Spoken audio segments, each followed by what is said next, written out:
Hi, ICE agents have children too. Most of them have children too. And it's not as hard as you think to figure out who they are, where they go to school, their names. It's not hard at all. Hi. Oh my gosh, I can't believe that we have to start here with this. When you got people online bragging about hunting down ICE agents and even talking about their kids, man, you done crossed the line. That's not activism. That's terrorism dressed up as TikTok content. And silence from the same crowd that claims to protect democracy. Definite, man. But I want to show you where it flips. The White House just dropped the hammer. Karoline Leavitt dropped the hammer nobody saw coming. The financial backing of these groups, particularly Antifa, is certainly something the administration is looking into aggressively. And the federal government has never really been mobilized or tasked with doing that. So we're kind of kickstarting that into gear. The FBI is working on it alongside the White House's Homeland Security Task Force. We have our intelligence community looking into this as well. And even the Secretary of Treasury is involved with these matters since they are financial in nature. And we will continue to get to the bottom of who is funding these organizations in this organized anarchy against our country and our government. It's a question the American people have been begging the answer for many years, and we're committed to uncovering it. And when we do, I'm sure you'll be one of the first people to know.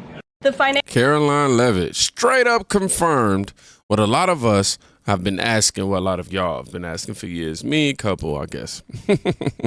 Who's paying Antifa's bills? FBI? DHS? Is it Treasury? All in.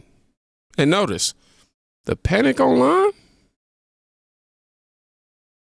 they don't want the receipts exposed, because if Americans see who's cutting those checks, it changes the entire narrative. All right. Now, while the media calls this overblown, here's the reality on the ground happen. I would encourage you as a reporter to go on the ground and to take a look at it for yourself, because there's been many members of the press, not press in this room, but independent journalists, some of whom we'll be inviting to the White House very soon to share their stories, because they have been in the middle of these riots and they have witnessed the anarchy that is taking place night after night. It's on video. You should play it on your show. You have a great opportunity on prime time on CNN to show your audience. Yeah, but you're probably talking to partisan Democrat officials who are opposed to everything this president does. You should also ask the people who live in Portland. We've actually heard from many members of the community who have said that this is complete civil disobedience. It's a mess. It's been loud. It's been troubling for neighbors in the community who are just trying to live peacefully.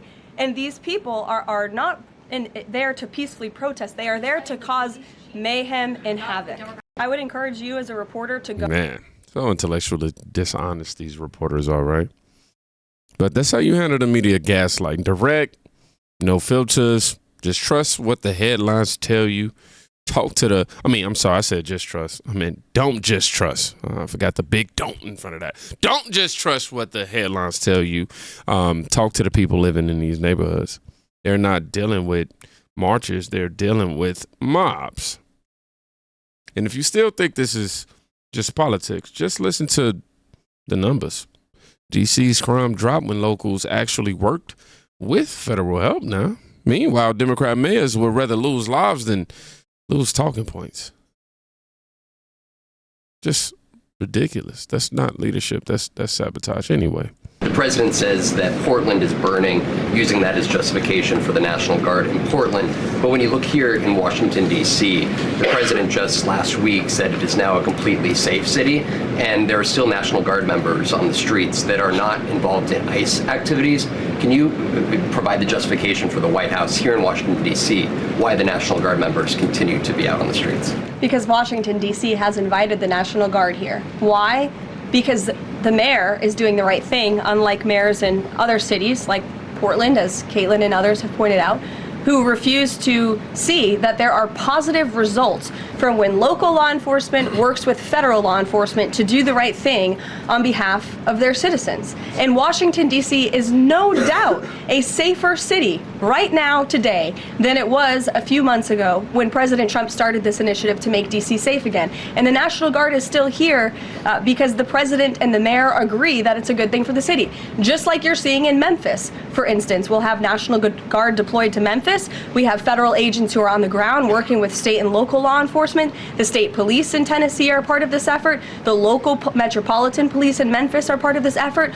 State and local law enforcement and federal law enforcement should be working together. And it's a shame that we see in some cities across the country that their mayors are just simply refusing to cooperate because they don't like Donald Trump. And that's what this boils down to. And I don't think any American would disagree that Chicago needs more law enforcement reinforcements, that they need more resources. Look at this headline from over the weekend. At least 30 people shot during the weekend in Democrat-run Chicago. 5 of them were killed in one weekend. This is completely unacceptable, and the president wants to make American cities safer, and he's willing to work with anyone to do it. If the courts allow you to ultimately send in the National Guard into Chicago and Portland, do Democrats not have reason to be concerned that there are long-term plans by this administration to keep U.S. military or the National Guard in American cities, like what we're seeing here in Washington? Why should they be concerned about the federal government offering help to make their cities a safer place? They should be concerned about this. They should be concerned about the fact that people in their cities right now are being gunned down every single night. And the president, all he's trying to do is fix it.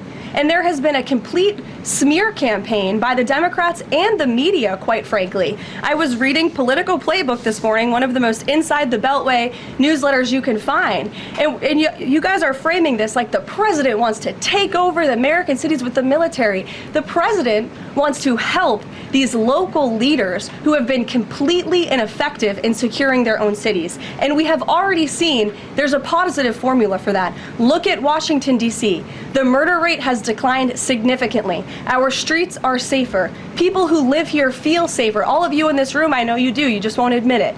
And it's a proven system that works, and the president wants to make America's cities safe again. And I don't think there's anything wrong with that. Come on now, preach.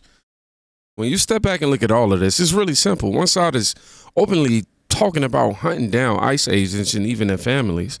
Another side is pouring money into organized anarchy and pretending it doesn't exist in the media. They act blind until the smoke, the fireworks, and the chaos are right in their faces.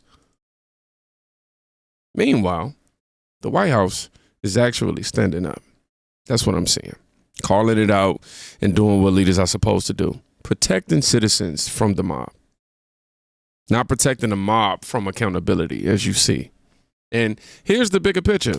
This isn't rather just Portland or Chicago or DC. This is a test of whether America still has the backbone to enforce its laws, or if we're going to fold every time a journalist or activist throws a tantrum.